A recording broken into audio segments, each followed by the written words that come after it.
Hey everyone, Cloud here. Today we are going to be doing another challenge video. Now I did have some other footage of some other challenges I've done before this one, but to be honest I couldn't really think of what sort of commentary to be doing for those ones. They're a bit boring. Like the first one was doing maple shortbow, so as you can tell that was dull as hell, and then the other one was thieving from stalls, so again, you know, it's just standing there clicking a stall repeatedly, so I decided to leave those ones out. This one today made is going to be a bit more interesting, hopefully. This is Rampage Mark. I have no idea what it's going to be. Mark 13, I think. Yeah.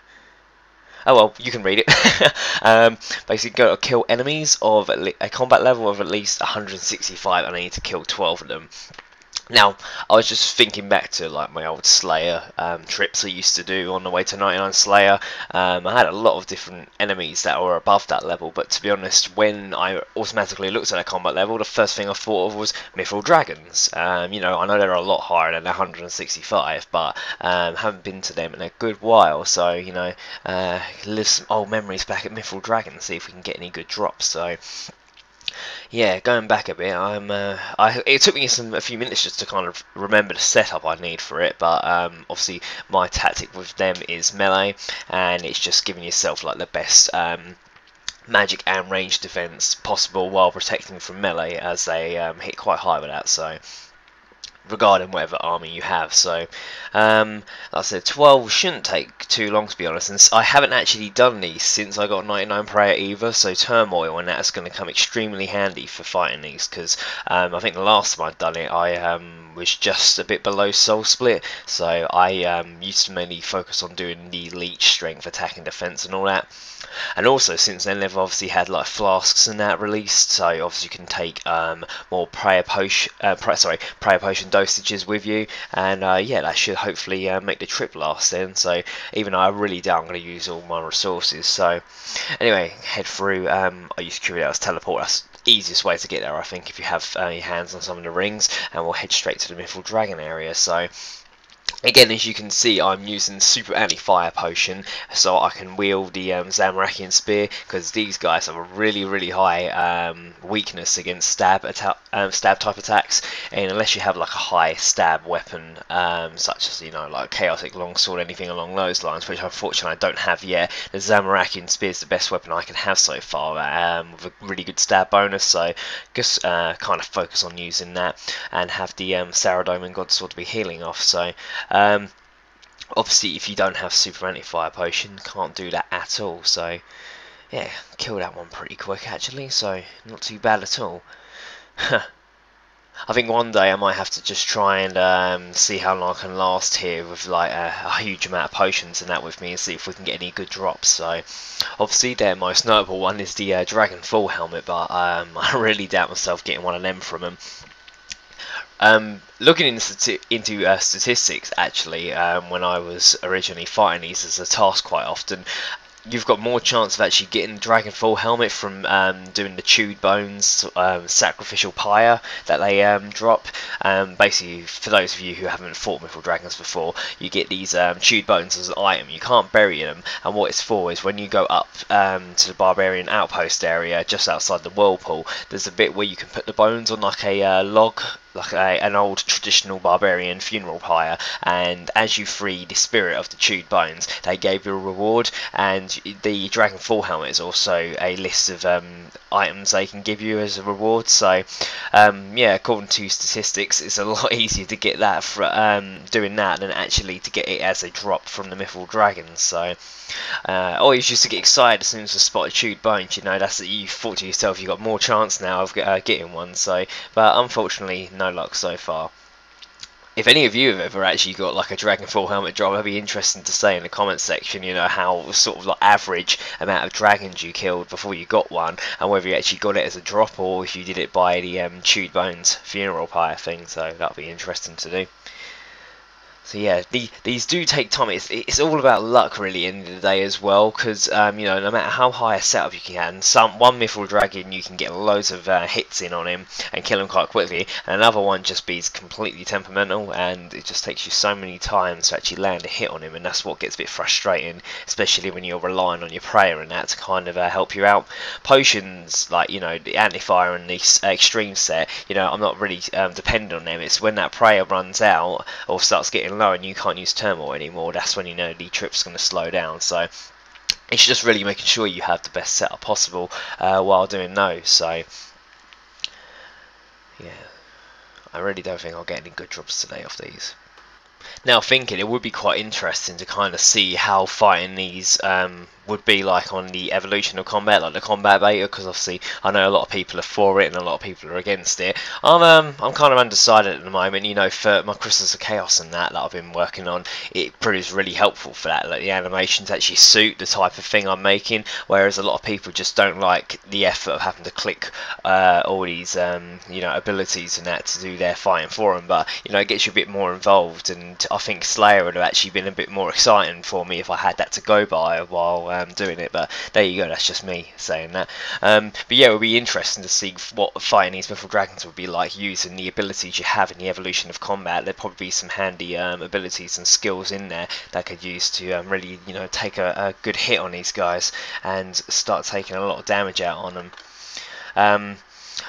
Really, from what I've seen, the evolution of combat, they give you all these extra abilities. Obviously, you've got your momentum to go by, but you know, you can give yourself the exact same setup as like what I've got here. Obviously, you get more life points now. I know it works out differently on there, but it'd be more of a positive thing for me fighting them here with those skills than what I am now. I mean, the only downside is obviously you don't have your weapon special attacks, so my Godsword healing wouldn't be taking place here, but all the other abilities you could have would dramatically help out, I think. So I guess the more you work with it, the more you will determine whether you're actually going to prefer the evolution of combat or this. So you need to kind of give yourself the time to get used to all the actual tactics and that. So I've only really used the abilities on there so far just for, like, you know, recording purposes. I haven't actually tried to like fight anything tactically yet, or anyone tactically on there, so I'll have to get around to that soon and see how like in depth it is. So I guess it's that concentration bit. If people feel they have to really like dig deep into figuring out how to defeat monsters or other players with it, then they're not exactly going to like it, are they? So well, we're getting through this, nearly done. I have been speeding up the footage a little bit, so hopefully this should end quite quickly soon. So I'm not exactly running out of resources either, like I thought I wouldn't. So yeah, it was very annoying once I got 99 Slay, because all these like little things started happening that added up, and it kind of you know, it was kind of like stabbing what's the expression I want to say? Adding salt to the wound, if you guys have heard that expression before. Basically, you know, it was a bit annoying that all these different updates started coming out just after I finished Slayer. I can't remember exactly what they were now. It was quite a fair amount of stuff happened. Just trying to think. Obviously, you got the social Slayer and that sort of helped it, but you know, that wasn't anything major. I really can't think what it was now, for crying out loud. All I remember, they started releasing all this extra content or were changing things, and it would have actually sped up my level 99 progress at the time, but obviously by the time it all came out I'd already achieved it. Now I remember, I think it was something to do with the bots actually. When they first got rid of them, they increased like the respawn rate for certain monsters, so that was a bit of annoyance for me, because some monsters I found never respawn quick enough for me. Also, with like, I think they updated a thing like with the Ring of Wealth, like it gave you better drops, stuff like that, increased the chance of getting better drops. It basically rechanged the entire Ring of Wealth process, and it just made me think, oh yeah, all this time that I had been using it before, I could have got, you know, like triple the amount of money I actually made. It is all like things like that play into your head. So, and what was the most recent update that really kind of stuck it in a bit? that was it. I can't believe it completely went out of my mind now.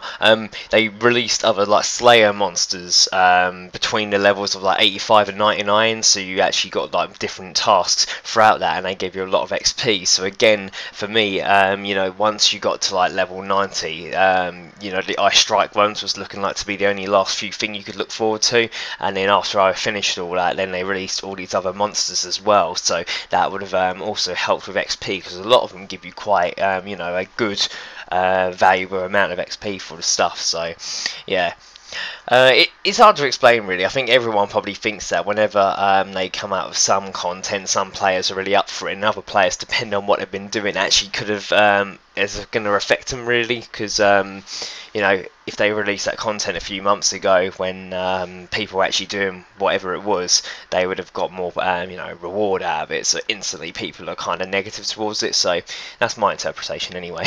A little one-to-one with Cloud there anyway.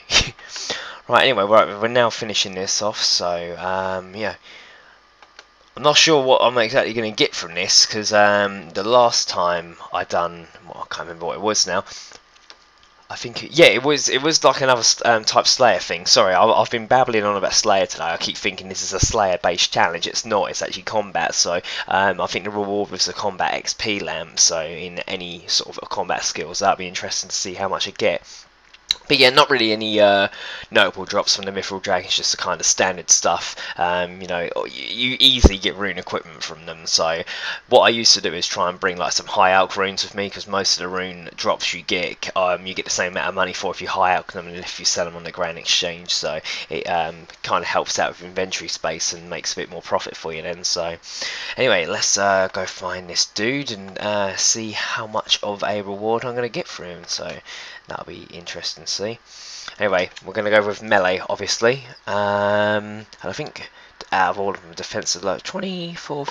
That's not too bad. Not too bad at all, considering the task didn't take too long. So, attack, strength, and defense are all 98 at the moment, and working their way up to 99. But I'm just trying to like balance it out. So I want to try and achieve them all in like sort of in a row. So anyway, let's see what this spin gets. So that's probably nothing exciting. Wow, 1k coins, woo! Oh dear, I don't even know why I bother spinning those when I just know I'm going to get 1k coins. You know, it's handy if you get a lamp or something just to go towards a skill, or maybe yeah, an actual decent cash amount like 50k or so, but 1k, I don't even know why they bother putting it on there. Hey, I guess it's better than the old low reward for Squeal of Fortune, whatever it was. Now I think it was something ridiculous, like 50 coins, and that made it even worse. That again, that added salt to the wound, definitely. So, yeah. Anyway, that's it for today. Hope you've enjoyed the footage, and sorry if my commentary's kind of babbled on a little bit there. Went a bit off topic a couple of times, so yeah, sorry about that. The next challenge video, I should probably make another combat-related one. I think I know I've got one coming up, which is a God Wars related one. So it's killing any God Wars boss, so that'll be interesting to do. I've done Grador quite a lot, so I might go do him. So anyway, right, cheers for watching today, everyone. Hope you're liking these challenge series videos I've been doing, and please make sure you leave a like and a comment, etc, etc. You know, all the good stuff. We love that. So anyway, so hope you're all good, guys, and thank you for watching the video. See you later. Bye bye.